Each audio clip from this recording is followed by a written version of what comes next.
Okay, welcome back to the channel. 1, 2, 3, 4, 5, 6, 7, 8, 9 holes. What we're going to have to do, get some boards in, get some timbers in, get some boards in, and get them filled over. It's Friday, and I don't want to be here.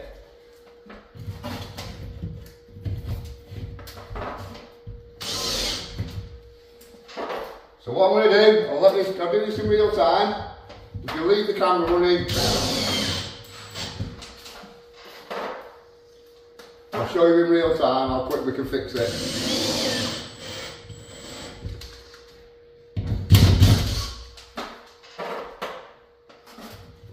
Now, matching these up will be a nightmare.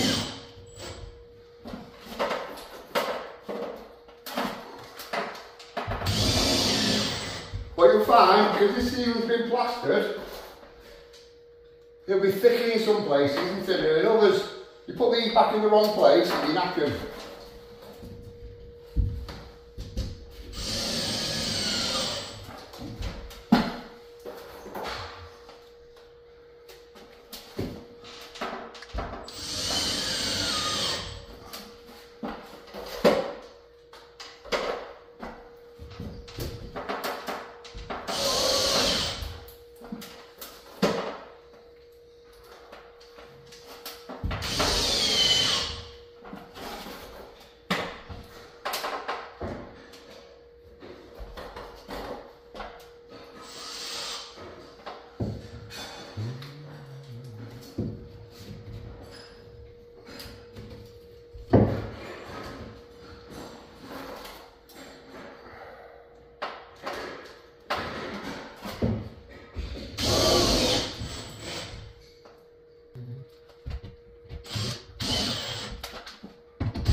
Okay, you see what I'm doing now?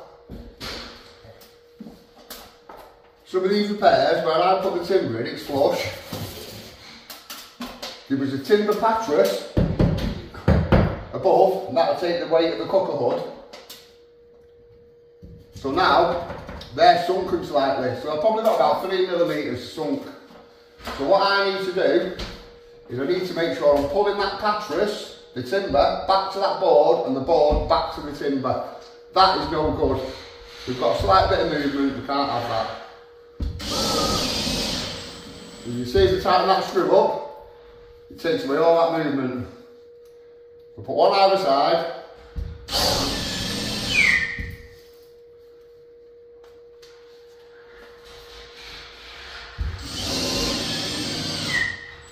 See how it pulls it down.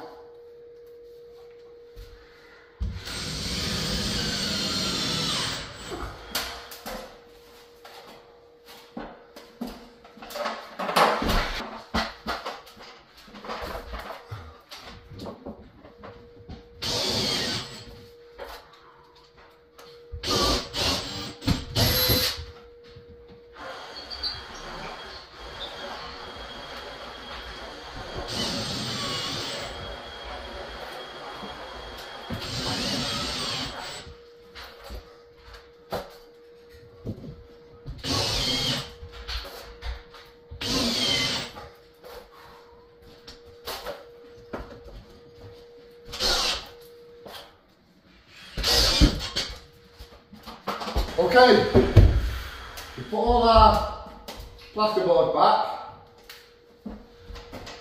We've screwed our ceiling, we make sure everything's nice and tight. Now, scrim tape, yes or no? Not for me today.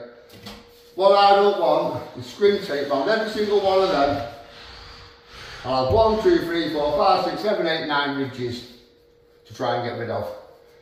We know it's completely timber behind that, completely solid. No movement means no cracks. So today, easy fill 60, bit on your trowel, come across. Now what we're looking to do, with the first coat, we're just trying to get a covering on it. And we take off everything else that we don't need. Okay? So it's again, tight cover, give it a couple of coats and take off everything you don't need. The last thing you want to do at this stage is start overfilling.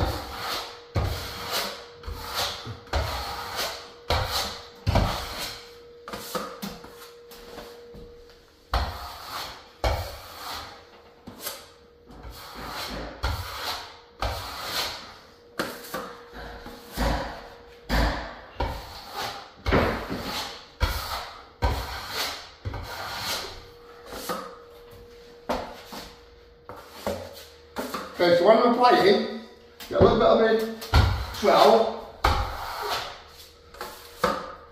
make it nice and easy. So I've overfilled it, turn my trowel on edge, take off what I don't need. When you do that, or you do a second pass, you'll get a bit more than what you think. There we go.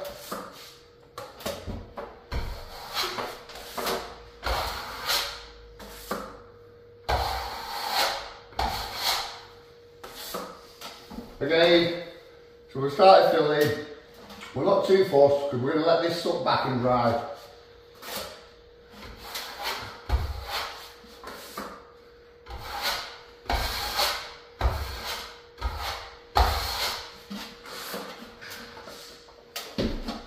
Now if you wanted to, you could overfill, leave it to dry. It will shrink back, but not too much. And then hopefully, if you sand it all, you'll get it nice and flush. But for us, we don't want to do that. It's site work, we've got to be fast. So for us,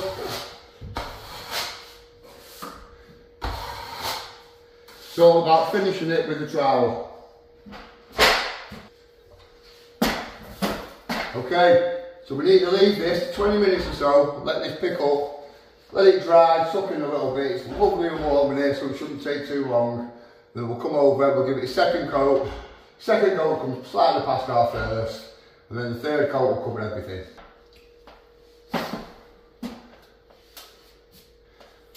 Okay, so we put our first coat on. As you can see, it starts to dry the edges. This is the same mix, so this is still fairly wet. What you'll find, because that's going onto a background, that's sucking it in, this will dry faster than it will dry on your board. So we can get away with using the same mix for our second coat. So what we're going to do now, second coat, we're going to come past the first coat just slightly. And again, rule off everything what you don't need. So you're going to put it on, and then come across and take it all off. Okay, so we now know we've covered all these holes. We now know we've got everything flush. We'll let that dry now. This will take about another 30-40 minutes so it's dry enough. And then I can go over the whole lot. I'll show you how to finish it without having to sand it as well. So there's no dust, there'll be no mess. Happy days. Okay, so we've covered our holes. We've let it firm up. We know we've got them flush. Now we're going to get a finish on it without sanding. So this is a top coat, which is a pre-mix filler. It's a light filler. So when you apply this, it'll leave a finer edge.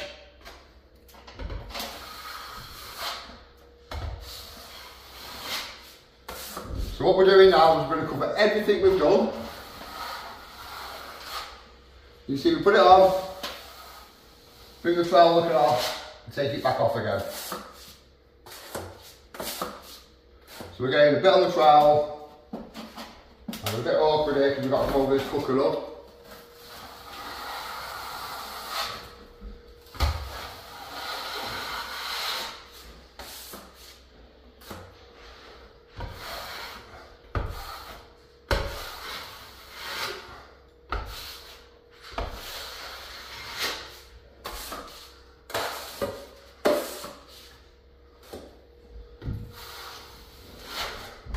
So again, put it on a bit thicker than what you need and rule off what you don't.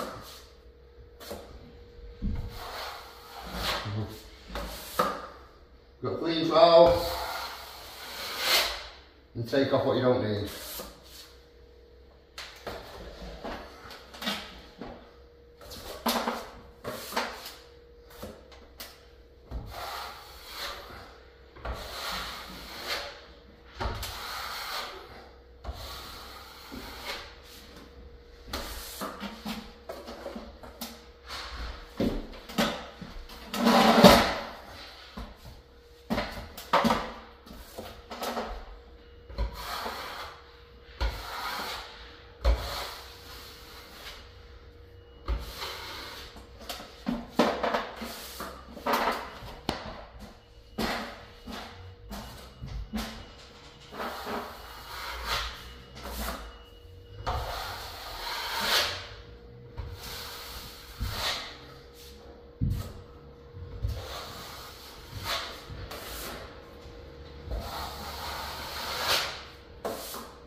Okay, so we've got our coverage on for our third coat.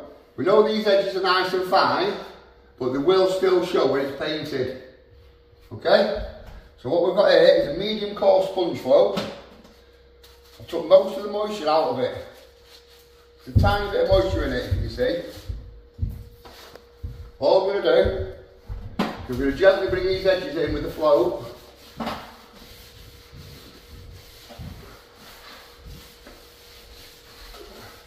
And we're going to work so far, because I want to keep that wet. Then I'm going to pass it with a trowel. As you can see, what we take off there is mainly moisture. But that's just ensuring that your edges are fine. But it won't show when it's painted.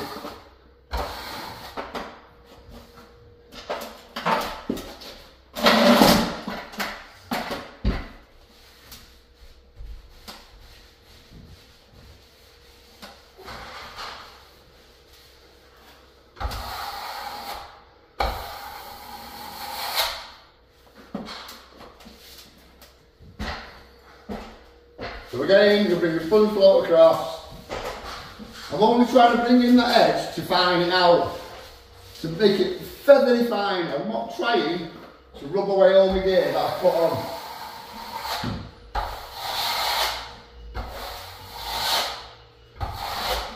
Again, just a little bit of gear on there. You go over this edge.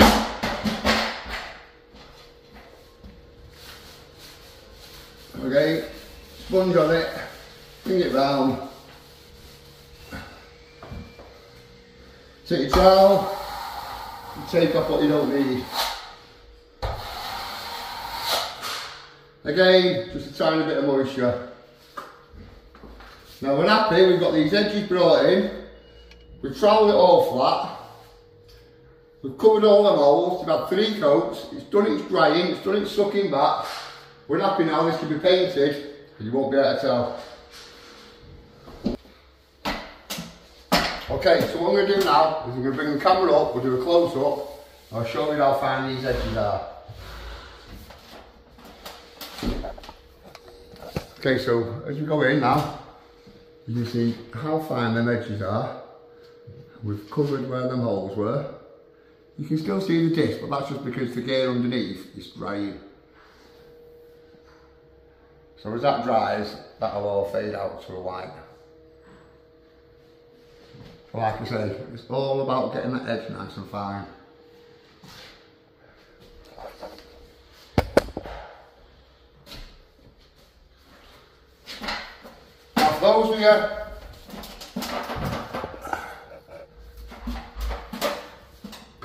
Now for those of you that don't believe that that's paintable now, you need to invest in a decent trowel. This is a Rafina Superflex.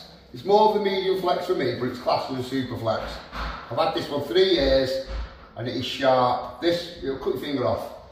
So you need a sharp trowel with a bit of flex, not too much, but you need some flex in your trowel, and that'll help you when you're ruling off to get that fine edge that you're looking for, so you don't have to paint. Right, so if you like what you've seen, like and subscribe. Plenty more stuff coming on the channel.